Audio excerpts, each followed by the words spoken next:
Punjabi radio USA ਸੁਣ ਰਹੇ ਸਾਰੇ ਹੀ ਸਰੋਤਿਆਂ ਨੂੰ ਮੇਰੇ ਜਗਮੋਹਨ ਸਿੰਘ ਵੱਲੋਂ ਪਿਆਰ ਭਰੀ ਸਤਿ ਸ਼੍ਰੀ ਅਕਾਲ। ਅੱਜ 29 ਅਗਸਤ ਦਿਨ ਸੋਮਵਾਰ ਪ੍ਰੋਗਰਾਮ ਲੈ ਕੇ ਹਾਜ਼ਰ ਹਾਂ ਅਪਡੇਟ ਅਮਰੀਕਾ, ਜਿਸ ਦੇ ਵਿੱਚ ਤੁਹਾਨੂੰ ਵਰਲਡ ਨਿਊਜ਼, ਅਮਰੀਕਾ ਦੀਆਂ ਨਿਊਜ਼, ਮੌਸਮ ਦੇ ਬਾਰੇ ਜਾਣਕਾਰੀ, ਇਕੋਨਮੀ ਦੀ ਜਾਣਕਾਰੀ, ਵੱਖ-ਵੱਖ ਕੰਟਰੀ ਹਿਸਾਬ ਨਾਲ ਕਰੰਸੀ ਐਕਸਚੇਂਜ ਰੇਟ ਅਤੇ ਸੋਨੇ ਅਤੇ ਚਾਂਦੀ ਦੇ ਭਾਅ ਦੱਸਾਂਗੇ। ਖਬਰਾਂ ਦੀ ਸ਼ੁਰੂਆਤ ਕਰਨ ਤੋਂ ਪਹਿਲਾਂ ਅਸੀਂ ਧੰਨਵਾਦ ਕਰਦੇ ਹਾਂ ਆਪਣੇ ਅੱਜ ਦੇ ਸਪਾਂਸਰਸ ਦਾ, ਜਿਨ੍ਹਾਂ ਨੇ ਅੱਜ ਦੇ ਇਸ ਪ੍ਰੋਗਰਾਮ ਦੇ ਵਿੱਚ ਸਹਿਯੋਗ ਪਾਇਆ। ਅੱਜ ਦੀਆਂ ਖਬਰਾਂ ਦੇ ਸਪਾਂਸਰਸ ਹਨ ਖਾਲਸਾ ਇੰਸ਼ੋਰੈਂਸ ਏਜੰਸੀ ਵਾਲੇ ਸੈਨ ਹੋਜ਼ੇ ਤੋਂ, ਜੋ ਕਿ ਹਰ ਪ੍ਰਕਾਰ ਦੀ ਇੰਸ਼ੋਰੈਂਸ ਕਰਦੇ ਹਨ ਅਤੇ ਕਿਸੇ ਵੀ ਤਰ੍ਹਾਂ ਦੀ ਇੰਸ਼ੋਰੈਂਸ ਦੀ ਜਾਣਕਾਰੀ ਦੇ ਲਈ ਤੁਸੀਂ ਇਹਨਾਂ ਨੂੰ ਕਾਲ ਕਰ ਸਕਦੇ ਹੋ 408 272 2500 'ਤੇ। ਇਸ ਦੇ ਨਾਲ ਸੰਤੋਖ ਸਿੰਘ ਬਾਸੀ, ਪਰਮਜੀਤ ਕੌਰ ਜੀ ਬਾਸੀ ਫਰੀਮੌਂਟ ਤੋਂ, ਮਨਜੀਤ ਸਿੰਘ, ਨਰਿੰਦਰ ਕੌਰ ਕੁਲਾਰ ਜੀ ਕਲੋਵਿਸ ਤੋਂ ਅਤੇ ਗਿਆਨ ਸਿੰਘ ਨਾਗਰਾ ਜੀ ਸੈਨ ਹੋਜ਼ੇ ਤੋਂ। ਜੇਕਰ ਤੁਸੀਂ ਵੀ ਇਸ ਪ੍ਰੋਗਰਾਮ ਨੂੰ ਜਾਂ ਪੰਜਾਬੀ ਰੇਡੀਓ USA ਦੇ ਕਿਸੇ ਵੀ ਹੋਰ ਪ੍ਰੋਗਰਾਮ ਨੂੰ ਸਪਾਂਸਰ ਕਰਨਾ ਚਾਹੁੰਦੇ ਹੋ ਤਾਂ ਤੁਸੀਂ ਕਾਲ ਕਰ ਸਕਦੇ ਹੋ 408 722 7698 'ਤੇ, ਜਾਂ ਫਿਰ ਈਮੇਲ ਕਰ ਸਕਦੇ ਹੋ ਸਾਡੇ ਈਮੇਲ ਐਡਰੈਸ info@punjabiradiousa.com 'ਤੇ। ਹੁਣ ਵੱਧਦੇ ਹਾਂ ਜੀ ਅੱਜ ਦੀ ਪਹਿਲੀ ਖਬਰ ਵੱਲ।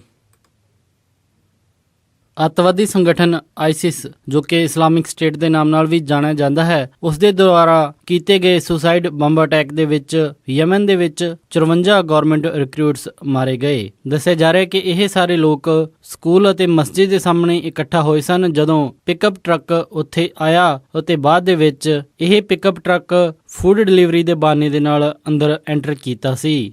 ਹੈਲਥ ਮਿਨਿਸਟਰ ਕਿਦਰਾ ਲਾਜ਼ੋਰ ਨੇ ਦੱਸਿਆ ਕਿ ਇਸ ਹਮਲੇ ਦੇ ਵਿੱਚ 54 ਲੋਕਾਂ ਦੀ ਮੌਤ ਹੋਈ ਹੈ ਅਤੇ 70 ਤੋਂ ਜ਼ਿਆਦਾ ਲੋਕ ਇਸ ਦੇ ਵਿੱਚ ਜ਼ਖਮੀ ਹਨ, ਜਿਸ ਦੇ ਵਿੱਚ 30 ਲੋਕ ਜ਼ਿੰਦਗੀ ਅਤੇ ਮੌਤ ਦੀ ਲੜਾਈ ਲੜ ਰਹੇ ਹਨ। ਸੁਰੱਖਿਆ ਅਧਿਕਾਰੀਆਂ ਨੇ ਹਮਲਾਵਰ ਨੂੰ ਅਹਿਮਦ ਸੇਫ ਦੇ ਨਾਮ ਨਾਲ ਪਹਿਚਾਣਿਆ ਹੈ ਤੇ ਉਸ ਦੀ ਇੱਕ ਫੋਟੋ ਵੀ ਦਿਖਾਈ, ਜਿਸ ਦੇ ਵਿੱਚ ਉਹ ਰਾਈਫਲ ਲੈ ਕੇ ਸਮਾਈਲ ਕਰ ਰਿਹਾ ਸੀ। ਯਮਨ ਦੇ ਵਿੱਚ ਚੱਲ ਰਹੀ ਸਿਵਲ ਵਾਰ, ਜੋ ਕਿ ਸਾਊਦੀ ਅਰੇਬੀਆ ਦੇ ਨਾਲ ਯਮਨ ਦੀ ਪਿਛਲੇ ਕਾਫੀ ਚਿਰ ਤੋਂ ਚੱਲੀ ਆ ਰਹੀ ਦੁਸ਼ਮਣੀ ਦੇ ਕਰਕੇ ਹੋ ਰਹੀ ਹੈ, ਉਸ ਦੇ ਕਰਕੇ ਗਵਰਨਮੈਂਟ ਨੇ 5000 ਫਾਈਟਰਸ ਨੂੰ ਭਰਤੀ ਕਰਨਾ ਸੀ ਅਤੇ ਇਹਨਾਂ ਨੂੰ ਟ੍ਰੇਨਿੰਗ ਦੇ ਕੇ ਸਾਊਦੀ ਅਰੇਬੀਆ ਦੇ ਨਾਲ ਬਾਰਡਰ ਦੇ ਉੱਤੇ ਤੈਨਾਤ ਕਰਨਾ ਸੀ। ਨਵੇਂ ਭਰਤੀ ਕੀਤੇ ਗਏ ਇਹਨਾਂ ਰਿਕਰੂਟਸ ਦੇ ਵਿੱਚ ਜ਼ਿਆਦਾਤਰ ਦੀ ਉਮਰ 20 ਸਾਲ ਦੇ ਨਜ਼ਦੀਕ ਸੀ। UN ਅਤੇ ਹਿਊਮਨ ਰਾਈਟਸ ਗਰੁੱਪ ਨੇ ਅੰਦਾਜ਼ਾ ਲਾਇਆ ਹੈ ਕਿ ਯਮਨ ਦੇ ਵਿੱਚ ਮਾਰਚ 2015 ਤੋਂ ਚੱਲ ਰਹੀ ਸਾਊਦੀ ਅਰੇਬੀਆ ਦੀ ਏਅਰ ਸਟ੍ਰਾਈਕਸ ਅਤੇ ਸਿਵਲ ਵਾਰ ਦੇ ਕਰਕੇ 9000 ਤੋਂ ਜ਼ਿਆਦਾ ਲੋਕ ਮਰ ਚੁੱਕੇ ਹਨ ਅਤੇ ਘੱਟੋ ਘੱਟ 3 ਮਿਲੀਅਨ ਲੋਕ ਆਪਣਾ ਘਰ ਗਵਾ ਚੁੱਕੇ ਹਨ। ਕੈਲੀਫੋਰਨੀਆ ਦੇ ਵਿੱਚ ਲਾਅ ਮੇਕਰਜ਼ ਨੇ ਸਟੈਨਫੋਰਡ ਰੇਪ ਕੇਸ ਤੋਂ ਬਾਅਦ ਆਏ ਫੈਸਲੇ ਨੂੰ ਲੈ ਕੇ ਇੱਕ ਨਵਾਂ ਰੇਪ ਬਿੱਲ ਪਾਸ ਕੀਤਾ ਹੈ। ਸਟੈਨਫੋਰਡ ਯੂਨੀਵਰਸਿਟੀ ਦੇ ਇੱਕ ਸਵਿਮਰ, ਜਿਸਨੇ ਕਿ ਇੱਕ ਲੜਕੀ ਦੇ ਨਾਲ ਬੇਹੋਸ਼ੀ ਦੀ ਹਾਲਤ ਦੇ ਵਿੱਚ ਬਲਾਤਕਾਰ ਕੀਤਾ ਸੀ, ਉਸ ਨੂੰ ਸੈਂਟਾ ਕਲੈਰਾ ਕਾਉਂਟੀ ਦੇ ਸੁਪੀਰੀਅਰ ਕੋਰਟ ਦੇ ਜੱਜ ਐਰਨ ਪਸਕੀ ਨੇ 6 ਮਹੀਨੇ ਦੀ ਸਜ਼ਾ ਸੁਣਾਈ ਸੀ। ਇਸ ਤੋਂ ਬਾਅਦ ਦੇ ਵਿੱਚ ਉਸ ਜੱਜ ਦੀ ਕਾਫੀ ਨਿੰਦਾ ਕੀਤੀ ਗਈ ਸੀ ਕਿ ਉਸਨੇ ਬਲਾਤਕਾਰ ਵਰਗੇ ਗੰਭੀਰ ਮੁੱਦੇ ਦੇ ਉੱਤੇ ਸਿਰਫ 6 ਮਹੀਨੇ ਦੀ ਸਜ਼ਾ ਉਸਨੂੰ ਸੁਣਾਈ। ਇਹ ਬਿੱਲ ਹੁਣ ਕੈਲੀਫੋਰਨੀਆ ਗਵਰਨਰ ਜੈਰੀ ਬਰਾਊਨ ਦੇ ਕੋਲ ਅਪਰੂਵਲ ਦੇ ਲਈ ਗਿਆ ਹੈ। ਹਜੇ ਤੱਕ ਇਹ ਸਾਫ਼ ਨਹੀਂ ਹੋਇਆ ਕਿ ਜੈਰੀ ਬਰਾਊਨ ਇਸ ਨੂੰ ਸਾਈਨ ਕਰਕੇ ਲਾਅ ਬਣਾਉਣਗੇ ਜਾਂ ਫਿਰ ਨਹੀਂ। ਸਟੈਨਫੋਰਡ ਕੇਸ ਦੇ ਵਿੱਚ ਗ੍ਰਿਫਤਾਰ ਹੋਏ ਬ੍ਰੌਕ ਟਰਨਰ ਨੂੰ 6 ਮਹੀਨੇ ਦੀ ਸਜ਼ਾ ਦਿੱਤੀ ਗਈ ਸੀ ਅਤੇ ਉਹ ਇਸ ਸ਼ੁੱਕਰਵਾਰ ਨਾਰਦਰਨ ਕੈਲੀਫੋਰਨੀਆ ਜੇਲ੍ਹ ਦੇ ਵਿੱਚੋਂ ਰਿਹਾ ਹੋ ਰਿਹਾ ਹੈ। ਜੱਜ ਦੇ ਆਏ ਇਸ ਫੈਸਲੇ ਤੋਂ ਬਾਅਦ ਇਹ ਵਿਵਾਦ ਕਾਫੀ ਉੱਠਿਆ ਕਿ ਉਸ ਨੂੰ ਕਾਫੀ ਘੱਟ ਸਜ਼ਾ ਦਿੱਤੀ ਗਈ। ਬਹੁਤ ਸਾਰੇ ਆਰਗੇਨਾਈਜੇਸ਼ਨ ਨੇ ਇਸ ਨੂੰ ਲੈ ਕੇ ਪ੍ਰੋਟੈਸਟ ਵੀ ਕੀਤਾ, ਪਰ ਕੈਲੀਫੋਰਨੀਆ ਲਾਅ ਦੇ ਮੁਤਾਬਿਕ ਬੇਹੋਸ਼ੀ ਦੀ ਹਾਲਤ ਦੇ ਵਿੱਚ ਕੀਤੇ ਗਏ ਬਲਾਤਕਾਰ ਨੂੰ ਵੱਡੀ ਸਜ਼ਾ ਦੇ ਵਿੱਚ ਕੰਸੀਡਰ ਨਹੀਂ ਕੀਤਾ ਜਾਂਦਾ। ਸੋ ਇਸੇ ਦੇ ਵਿੱਚ ਹੁਣ ਤਬਦੀਲੀ ਲਿਆਉਣ ਦੇ ਲਈ ਨਵਾਂ ਬਿੱਲ ਲਿਆਂਦਾ ਜਾ ਰਿਹਾ ਹੈ। ਡੈਮੋਕ੍ਰੈਟਿਕ ਅਸੈਂਬਲੀਮੈਨ ਬਿਲ ਡੌਡ ਨੇ ਇਸ ਦੇ ਉੱਤੇ ਬੋਲਦੇ ਹੋਏ ਕਿਹਾ ਕਿ ਇਹ ਇਸ ਮਾਮਲੇ ਦੇ ਵਿੱਚ ਦੋਸ਼ੀ ਲੋਕਾਂ ਨੂੰ ਸਜ਼ਾ ਦਿਵਾਉਣ ਦੇ ਨਾਲੋਂ ਜ਼ਿਆਦਾ ਇਸ ਦੇ ਵਿਕਟਿਮਸ ਨੂੰ ਸਪੋਰਟ ਕਰਨ ਦੇ ਵਿੱਚ ਹੈਲਪ ਕਰੇਗਾ। ਨਵੇਂ ਬਿੱਲ ਦੇ ਵਿੱਚ ਇਹ ਰੱਖਿਆ ਗਿਆ ਹੈ ਕਿ ਇਹੋ ਜਿਹੇ ਮਾਮਲਿਆਂ ਦੇ ਵਿੱਚ ਘੱਟੋ ਘੱਟ ਆਰੋਪੀ ਨੂੰ 3 ਸਾਲ ਦੀ ਸਜ਼ਾ ਹੋਵੇ।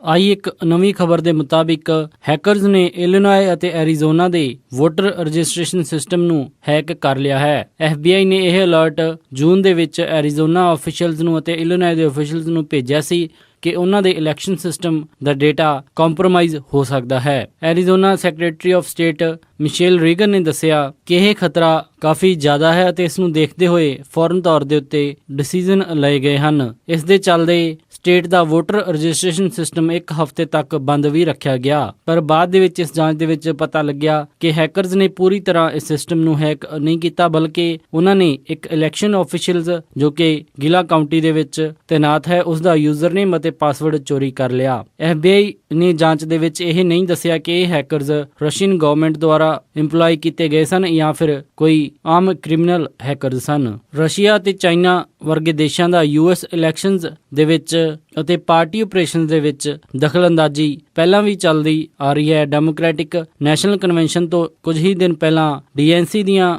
ਰਿਲੀਜ਼ ਹੋਈਆਂ ਈਮੇਲਜ਼ ਜਿਸ ਦੇ ਵਿੱਚ ਕਿ ਇਹ ਦੱਸਿਆ ਗਿਆ ਸੀ ਕਿ ਕਿਵੇਂ DNC ਨੇ ਬਰਨੀ ਸੈਂਡਰਸ ਦੇ ਕੈਂਪੇਨ ਨੂੰ ਨੁਕਸਾਨ ਪਹੁੰਚਾਇਆ। ਉਸ ਦੇ ਕਰਕੇ DNC ਦੀ ਚੇਅਰਵੂਮਨ ਡੈਬੀ ਵੈਜ਼ਰਮੈਨ ਨੂੰ ਅਸਤੀਫਾ ਵੀ ਦੇਣਾ ਪਿਆ ਸੀ। ਉਸ ਟਾਈਮ ਵੀ ਇਹ ਖਬਰਾਂ ਆਈਆਂ ਸਨ ਕਿ ਇਹਨਾਂ ਲੀਕਸ ਦੇ ਪਿੱਛੇ ਰਸ਼ੀਅਨ ਗਵਰਨਮੈਂਟ ਦਾ ਹੱਥ ਹੈ। ਐਰੀਜ਼ੋਨਾ ਤੋਂ ਇਲਾਵਾ ਇਲੀਨੋਏ ਦੇ ਵਿੱਚ ਵੀ ਕਈ ਜਗ੍ਹਾ ਦੇ ਉੱਤੇ ਡੇਟਾ ਚੋਰੀ ਹੋਣ ਦੀ ਖਬਰ ਆਈ ਹੈ, ਪਰ ਦੱਸਿਆ ਜਾ ਰਿਹਾ ਹੈ ਕਿ ਹੈਕਰਜ਼ ਨੇ ਕੁਝ ਖਾਸ ਇਨਫੋਰਮੇਸ਼ਨ ਕਲੈਕਟ ਨਹੀਂ ਕੀਤੀ ਤੇ ਉਹਨਾਂ ਨੇ ਬਹੁਤ ਹੀ ਘੱਟ ਇਨਫੋਰਮੇਸ਼ਨ ਕਲੈਕਟ ਕਰਨ ਦੇ ਵਿੱਚ ਕਾਮਯਾਬ ਹੋਏ ਹਨ। ਦੱਸਿਆ ਜਾਂਦਾ ਹੈ ਕਿ ਜੇਕਰ ਹੈਕਰਜ਼ ਤੁਹਾਡਾ ਨਾਮ ਵੋਟਰ ਰਜਿਸਟ੍ਰੇਸ਼ਨ ਦੇ ਵਿੱਚੋਂ ਕੱਟ ਵੀ ਦੇਣ ਤਾਂ ਵੀ ਤੁਸੀਂ ਵੋਟ ਕਰ ਸਕਦੇ ਹੋ ਅਤੇ ਜਦੋਂ ਤੁਹਾਡੀ ਵੋਟ ਦੀ ਪੁਸ਼ਟੀ ਹੋ ਗਈ ਤਾਂ ਉਸ ਬੈਲਟ ਨੂੰ ਕਾਊਂਟ ਕਰ ਲਿਆ ਜਾਏਗਾ। ਇਲੈਕਸ਼ਨ ਆਫੀਸ਼ੀਅਲਸ ਨੇ ਦੱਸਿਆ ਕਿ VOTING ਸਿਸਟਮ ਨੂੰ ਇੰਟਰਨੈਟ ਦੇ ਨਾਲ ਜੋੜਿਆ ਨਹੀਂ ਗਿਆ ਹੈ ਅਤੇ ਉਹ ਕਿਸੇ ਵੀ ਤਰੀਕੇ ਦੇ ਨਾਲ ਅਮਰੀਕਾ ਦੇ ਵਿੱਚ VOTING ਨੂੰ ਇਫੈਕਟ ਨਹੀਂ ਕਰ ਸਕਦੇ। ਪਰ DHS ਆਫੀਸ਼ੀਅਲਸ ਨੇ ਦੱਸਿਆ ਕਿ ਹਜੇ ਵੀ ਆਨਲਾਈਨ VOTING ਪੂਰੀ ਤਰ੍ਹਾਂ ਸਿਕਿਉਰ ਨਹੀਂ ਹੈ ਕਿਉਂਕਿ ਅਮਰੀਕਾ ਦੇ ਵਿੱਚ 30 ਸਟੇਟਸ ਤੋਂ ਵੀ ਜ਼ਿਆਦਾ ਆਨਲਾਈਨ VOTING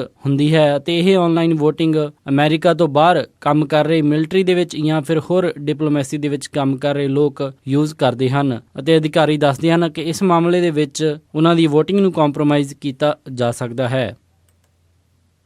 ਅਮਰੀਕਾ ਦੇ ਵਿੱਚ ਇੱਕ ਜੋੜਾ $2 ਕਰੋੜ ਦੇ ਵੀਜ਼ਾ ਧੋਖਾਧੜੀ ਮਾਮਲੇ ਦੇ ਵਿੱਚ ਫਸ ਗਿਆ। ਵਰਜੀਨੀਆ ਦੇ ਰਹਿਣ ਵਾਲੇ ਰਾਜੂ ਕਸੂਰੀ ਅਤੇ ਉਸ ਦੀ ਪਤਨੀ ਸਮ੍ਰਿਤੀ ਝਰੀਆ ਦੇ ਖਿਲਾਫ 27 ਅਪ੍ਰੈਲ ਨੂੰ ਇਹ ਮਾਮਲਾ ਦਾਇਰ ਕੀਤਾ ਗਿਆ ਸੀ। ਜਸਟਿਸ ਡਿਪਾਰਟਮੈਂਟ ਅਨੁਸਾਰ ਰਾਜੂ ਕਸੂਰੀ ਅਤੇ ਸਮ੍ਰਿਤੀ ਨੇ ਆਪਣੇ ਸਾਥੀਆਂ ਦੇ ਨਾਲ ਮਿਲ ਕੇ H-1B ਵੀਜ਼ਾ ਪ੍ਰੋਗਰਾਮ ਜਿਸ ਦੇ ਵਿੱਚ ਕਿ ਇੰਡੀਆ ਤੋਂ ਜਾਂ ਫਿਰ ਇੱਥੋਂ IT ਕੰਪਨੀਆਂ ਦੇ ਵਿੱਚ ਖਾਸ ਕਰਕੇ ਇਮੀਗ੍ਰੇਸ਼ਨ ਦਾ ਲਾਭ ਲੈਣ ਦੇ ਲਈ ਵੀਜ਼ੇ ਦਿੱਤੇ ਜਾਂਦੇ ਹਨ। ਉਹਨਾਂ ਦੇ ਵਿੱਚ ਉਹਨਾਂ ਨੇ 900 ਤੋਂ ਵੀ ਵੱਧ ਐਪਲੀਕੇਸ਼ਨਾਂ ਭਰ ਕੇ ਹੇਰਾਫੇਰੀ ਦਾ ਕੰਮ ਕੀਤਾ। ਉਹ 2008 ਤੋਂ ਇਸ ਕੰਮ ਦੇ ਵਿੱਚ ਲੱਗੇ ਹੋਏ ਸਨ ਅਤੇ 2011 ਦੇ ਵਿੱਚ ਵੱਡੇ ਪੈਮਾਨੇ ਦੇ ਉੱਤੇ ਉਹਨਾਂ ਨੇ ਇਸ ਕੰਮ ਨੂੰ ਅੰਜਾਮ ਦਿੱਤਾ। ਸਾਹਮਣੇ ਆਇਆ ਹੈ ਕਿ ਇਸ ਜੋੜੇ ਨੇ ਜੋ ਕੰਮ ਕੀਤਾ ਹੈ ਉਹ ਪੂਰੀ ਤਰ੍ਹਾਂ ਕਾਨੂੰਨ ਦੀ ਉਲੰਘਣਾ ਕਰਦਾ ਹੈ। ਜੁਰਮਾਨੇ ਵਜੋਂ ਹੁਣ ਇਹ 140 ਕਰੋੜ ਦੀ ਰਕਮ ਦੇਣ ਦੇ ਲਈ ਤਿਆਰ ਹੋ ਗਏ ਹਨ। ਕੱਲ੍ਹ ਲਾਸ ਐਂਜਲਸ ਦੇ ਵਿੱਚ ਫਾਇਰਿੰਗ ਦੀ ਖਬਰ ਆਉਣ ਤੋਂ ਬਾਅਦ ਕਾਫੀ ਹਫੜਾ ਦਫੜੀ ਮਚ ਗਈ ਅਤੇ ਬਾਅਦ ਦੇ ਵਿੱਚ ਸਾਹਮਣੇ ਆਇਆ ਹੈ ਕਿ ਇਹ ਸਾਰੀ ਖਬਰ ਇੱਕ ਝੂਠੀ ਅਫਵਾਹ ਸੀ। ਕੱਲ੍ਹ ਆਈ ਗੋਲੀਬਾਰੀ ਦੀ ਇਸ ਅਫਵਾਹ ਤੋਂ ਬਾਅਦ ਹਵਾਈ ਅੱਡੇ ਦੇ ਕੁਝ ਹਿੱਸੇ ਨੂੰ ਬੰਦ ਕਰ ਦਿੱਤਾ ਗਿਆ ਸੀ ਅਤੇ ਅਫਵਾਹ ਇਹ ਫੈਲੀ ਸੀ ਕਿ ਏਅਰਪੋਰਟ ਦੇ ਵਿੱਚ ਇੱਕ ਵਿਅਕਤੀ ਬੰਦੂਕ ਲੈ ਕੇ ਦਾਖਲ ਹੋ ਗਿਆ ਹੈ ਅਤੇ ਜਦੋਂ ਬਾਅਦ ਦੇ ਵਿੱਚ ਪੁਲਿਸ ਨੇ ਜਿਸ ਵਿਅਕਤੀ ਨੂੰ ਗ੍ਰਿਫਤਾਰ ਕੀਤਾ ਉਸ ਦੇ ਕੋਲ ਪਲਾਸਟਿਕ ਦੀ ਇੱਕ ਨਕਲੀ ਤਲਵਾਰ ਨਿਕਲੀ। ਹਜੇ ਤੱਕ ਇਹ ਪਤਾ ਨਹੀਂ ਲੱਗਿਆ ਕਿ ਅਫਵਾਹ ਫੈਲਾਉਣ ਵਾਲੇ ਕੌਣ ਸਨ ਅਤੇ ਉਹ ਕਿਹੜਾ ਵਿਅਕਤੀ ਸੀ ਜਿਸ ਨੇ ਸਭ ਤੋਂ ਪਹਿਲਾਂ ਇਹ ਖਬਰ ਫੈਲਾਈ। ਨਿਊ ਜਰਸੀ ਸਟੇਟ ਪੁਲਿਸ ਨੇ ਦੱਸਿਆ ਕਿ ਐਟਲਾਂਟਿਕ ਸਿਟੀ ਐਕਸਪ੍ਰੈਸ ਵੇ ਦੇ ਉੱਤੇ ਹੋਈ ਇੱਕ ਸ਼ੂਟਿੰਗ ਦੇ ਕਰਕੇ ਇੱਕ ਵਿਅਕਤੀ ਦੀ ਮੌਤ ਹੋ ਗਈ ਹੈ ਅਤੇ 4 ਹੋਰ ਲੋਕ ਜ਼ਖਮੀ ਹੋਏ ਹਨ। ਨਿਊ ਜਰਸੀ ਸਟੇਟ ਪੁਲਿਸ ਨੂੰ ਉੱਥੋਂ ਦੇ ਲੋਕਲ ਸਮੇਂ ਤਕਰੀਬਨ 3 ਵਜੇ ਇੱਕ ਸ਼ੂਟਿੰਗ ਦੀ ਰਿਪੋਰਟ ਮਿਲੀ। ਉਹਨਾਂ ਨੇ ਦੱਸਿਆ ਕਿ ਜਦੋਂ ਮੌਕੇ ਦੇ ਉੱਤੇ ਉਹ ਪਹੁੰਚੇ ਤਾਂ 5 ਵਿਅਕਤੀ ਉਹਨਾਂ ਨੂੰ ਜ਼ਖਮੀ ਹਾਲਤ ਦੇ ਵਿੱਚ ਮਿਲੇ ਜਿਸ ਦੇ ਵਿੱਚੋਂ ਇੱਕ ਦੀ ਹਸਪਤਾਲ ਜਾਂਦੇ ਜਾਂਦੇ ਮੌਤ ਹੋ ਗਈ। ਨਾਰਵੇ ਤੋਂ ਆਈ ਇੱਕ ਖਬਰ ਦੇ ਮੁਤਾਬਿਕ ਸਦਰਨ ਨਾਰਵੇ ਦੇ ਵਿੱਚ ਬਿਜਲੀ ਡਿੱਗਣ ਕਰਕੇ 300 ਤੋਂ ਜ਼ਿਆਦਾ ਹਿਰਨਾਂ ਦੀ ਮੌਤ ਹੋ ਗਈ ਹੈ। ਇਸ ਪਹਾੜੀ ਇਲਾਕੇ ਦੇ ਵਿੱਚ ਲਗਭਗ 15,000 ਦੇ ਗਿਣਤੀ ਦੇ ਵਿੱਚ ਇਹ ਹਿਰਨ ਰਹਿੰਦੇ ਸਨ। ਦੱਸਿਆ ਜਾਂਦਾ ਹੈ ਕਿ ਇਹ ਹਿਰਨ ਆਮ ਤੌਰ ਦੇ ਉੱਤੇ ਗਰੁੱਪ ਦੇ ਵਿੱਚ ਚੱਲਦੇ ਹਨ ਅਤੇ ਜਦੋਂ ਇਹਨਾਂ ਨੂੰ ਕੋਈ ਖਤਰਾ ਪੈਦਾ ਹੁੰਦਾ ਹੈ ਤਾਂ ਇੱਕ ਦੂਸਰੇ ਦੇ ਹੋਰ ਵੀ ਕਰੀਬ ਹੋ ਜਾਂਦੇ ਹਨ। ਸ਼ਾਇਦ ਬੱਦਲ ਗਰਜਨ ਕਰਕੇ ਅਤੇ ਬਿਜਲੀ ਲਿਸ਼ਕਣ ਕਰਕੇ ਹੋਰ ਵੀ ਇੱਕ ਦੂਸਰੇ ਦੇ ਜ਼ਿਆਦਾ ਨਜ਼ਦੀਕ ਆ ਗਏ ਅਤੇ ਜਦੋਂ ਇਹ ਬਿਜਲੀ ਡਿੱਗੀ ਤਾਂ 323 ਹਿਰਨਾਂ ਦੀ ਉੱਥੇ ਮੌਤ ਹੋ ਗਈ। ਇਸ ਘਟਨਾ ਦੇ ਵਿੱਚ ਕਿਸੇ ਵੀ ਵਿਅਕਤੀ ਦੀ ਮਾਰੇ ਜਾਣ ਦੀ ਖਬਰ ਨਹੀਂ ਆਈ ਹੈ। ਇਹ ਸਨ ਅੱਜ ਦੀਆਂ ਕੁਝ ਖਾਸ ਖਬਰਾਂ ਤੇ ਹੁਣ ਵਧਦੇ ਹਾਂ ਜੀ ਮੌਸਮ ਦੀ ਜਾਣਕਾਰੀ ਦੇ ਵੱਲ। ਮੰਗਲਵਾਰ ਨੂੰ ਸੈਨ ਹੋਜ਼ੇ ਦੇ ਵਿੱਚ ਹਾਈ ਟੈਂਪਰੇਚਰ ਰਹੇਗਾ 80 ਡਿਗਰੀ ਅਤੇ ਰਾਤ ਨੂੰ ਲੋ ਟੈਂਪਰੇਚਰ 60 ਡਿਗਰੀ। ਸੈਨ ਫਰਾਂਸਿਸਕੋ ਦੇ ਵਿੱਚ 69 ਡਿਗਰੀ ਹਾਈ ਅਤੇ ਰਾਤ ਨੂੰ 58 ਡਿਗਰੀ ਲੋ। ਸੈਕਰਾਮੈਂਟੋ ਦੇ ਵਿੱਚ 90 ਡਿਗਰੀ ਹਾਈ ਅਤੇ ਰਾਤ ਨੂੰ 58 ਡਿਗਰੀ ਲੋ। ਯੂਬਾ ਸਿਟੀ ਦੇ ਵਿੱਚ 91 ਡਿਗਰੀ ਹਾਈ ਅਤੇ ਰਾਤ ਨੂੰ 58 ਡਿਗਰੀ ਲੋ। ਸਟਾਕਟਨ ਦੇ ਵਿੱਚ 90 ਡਿਗਰੀ ਹਾਈ ਅਤੇ ਰਾਤ ਨੂੰ 58 ਡਿਗਰੀ ਲੋ। ਟ੍ਰੇਸੀ ਦੇ ਵਿੱਚ 99 ਡਿਗਰੀ ਹਾਈ ਅਤੇ ਰਾਤ ਨੂੰ 62 ਡਿਗਰੀ ਲੋ। ਮੋਡੈਸਟੋ ਦੇ ਵਿੱਚ 91 ਡਿਗਰੀ ਹਾਈ ਅਤੇ ਰਾਤ ਨੂੰ 62 ਡਿਗਰੀ ਲੋ। ਫ੍ਰੈਜ਼ਨੋ ਦੇ ਵਿੱਚ 96 ਡਿਗਰੀ ਹਾਈ ਅਤੇ ਰਾਤ ਨੂੰ 63 ਡਿਗਰੀ ਲੋ। ਬੇਕਰਫੀਲਡ ਦੇ ਵਿੱਚ 97 ਡਿਗਰੀ ਹਾਈ ਅਤੇ ਰਾਤ ਨੂੰ 68 ਡਿਗਰੀ ਲੋ। ਲਾਸ ਐਂਜਲਸ ਦੇ ਵਿੱਚ 88 ਡਿਗਰੀ ਹਾਈ ਅਤੇ ਰਾਤ ਨੂੰ 67 ਡਿਗਰੀ ਲੋ। ਟਰਕੀ ਦੇ ਵਿੱਚ 79 ਡਿਗਰੀ ਹਾਈ ਅਤੇ ਰਾਤ ਨੂੰ 40 ਡਿਗਰੀ ਲੋ। ਸਾਊਥ ਲੇਕ ਟਾਹੋ ਦੇ ਵਿੱਚ 80 ਡਿਗਰੀ ਹਾਈ ਅਤੇ ਰਾਤ ਨੂੰ 45 ਡਿਗਰੀ ਲੋ।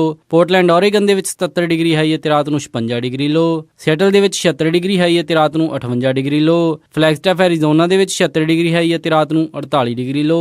ਸਾਲਟ ਲੇਕ ਸਿਟੀ ਯੂਟਾ ਦੇ ਵਿੱਚ 98 ਡਿਗਰੀ ਹਾਈ ਅਤੇ ਰਾਤ ਨੂੰ 70 ਡਿਗਰੀ ਲੋ। ਸ਼ਿਕਾਗੋ ਇਲੀਨਾਇ ਦੇ ਵਿੱਚ 82 ਡਿਗਰੀ ਹਾਈ ਅਤੇ ਰਾਤ ਨੂੰ 69 ਡਿਗਰੀ ਲੋ। ਨਿਊਯਾਰਕ ਦੇ ਵਿੱਚ 84 ਡਿਗਰੀ ਹਾਈ ਅਤੇ ਰਾਤ ਨੂੰ 72 ਡਿਗਰੀ ਲੋ। ਕੈਨੇਡਾ ਟੋਰਾਂਟੋ ਦੇ ਵਿੱਚ 29 ਡਿਗਰੀ ਸੈਲਸੀਅਸ ਹਾਈ ਅਤੇ ਰਾਤ ਨੂੰ 19 ਡਿਗਰੀ ਸੈਲਸੀਅਸ ਲੋ। ਵਿਨੀਪੈਗ ਕੈਨੇਡਾ ਦੇ ਵਿੱਚ 24 ਡਿਗਰੀ ਸੈਲਸੀਅਸ ਹਾਈ ਅਤੇ ਰਾਤ ਨੂੰ 10 ਡਿਗਰੀ ਸੈਲਸੀਅਸ ਲੋ। ਕੈਲਗਰੀ ਦੇ ਵਿੱਚ 26 ਡਿਗਰੀ ਸੈਲਸੀਅਸ ਹਾਈ ਅਤੇ ਰਾਤ ਨੂੰ 12 ਡਿਗਰੀ ਸੈਲਸੀਅਸ ਲੋ।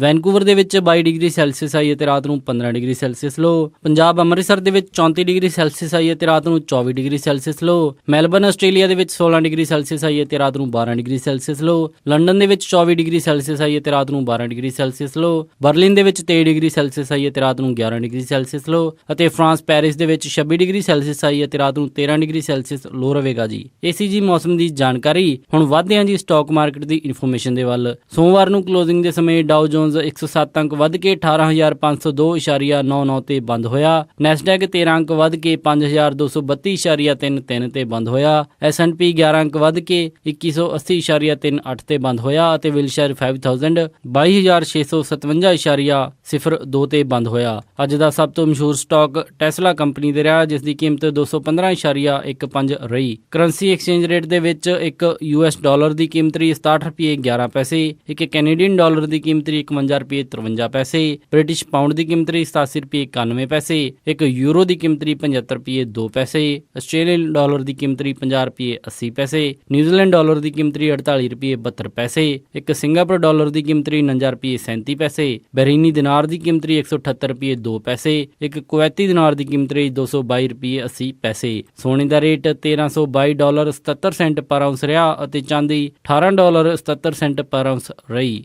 ਇਸੇ ਦੇ ਨਾਲ ਅੱਜ ਦਾ ਇਹ ਖਬਰਾਂ ਦਾ ਬੁਲੇਟਿਨ ਇੱਥੇ ਹੀ ਸਮਾਪਤ ਕਰਦੇ ਹਾਂ ਜੀ। ਇਜਾਜ਼ਤ ਦਿਓ। ਉਮੀਦ ਹੈ ਕਿ ਤੁਹਾਨੂੰ ਅੱਜ ਦਾ ਇਹ ਪ੍ਰੋਗਰਾਮ ਪਸੰਦ ਆਇਆ ਹੋਵੇਗਾ। ਕਿਸੇ ਵੀ ਤਰ੍ਹਾਂ ਦੇ ਫੀਡਬੈਕ ਦੇ ਲਈ ਤੁਸੀਂ ਸਾਨੂੰ ਕਾਲ ਕਰ ਸਕਦੇ ਹੋ 408-272-5200 ਤੇ, ਜਾਂ ਫਿਰ ਈਮੇਲ ਕਰ ਸਕਦੇ ਹੋ ਸਾਡੇ ਈਮੇਲ ਐਡਰੈਸ info@punjabiradiousa.com ਤੇ। ਇੱਕ ਵਾਰੀ ਫਿਰ ਸਾਰੇ ਸਪਾਂਸਰਸ ਦਾ ਬਹੁਤ ਬਹੁਤ ਧੰਨਵਾਦ। ਮਿਲਦੇ ਹਾਂ ਜੀ ਅਪਡੇਟ ਅਮਰੀਕਾ ਦੇ ਅਗਲੇ ਅੰਕ ਵਿੱਚ। ਤਦ ਤੱਕ ਲਈ ਸਾਰਿਆਂ ਨੂੰ ਪਿਆਰ ਅਤੇ ਸਤਿਕਾਰ ਭਰੀ ਸਤਿ ਸ਼੍ਰੀ ਅਕਾਲ। ਸੁਣਦੇ ਰਹੋ ਪੰਜਾਬੀ ਰੇਡੀਓ USA।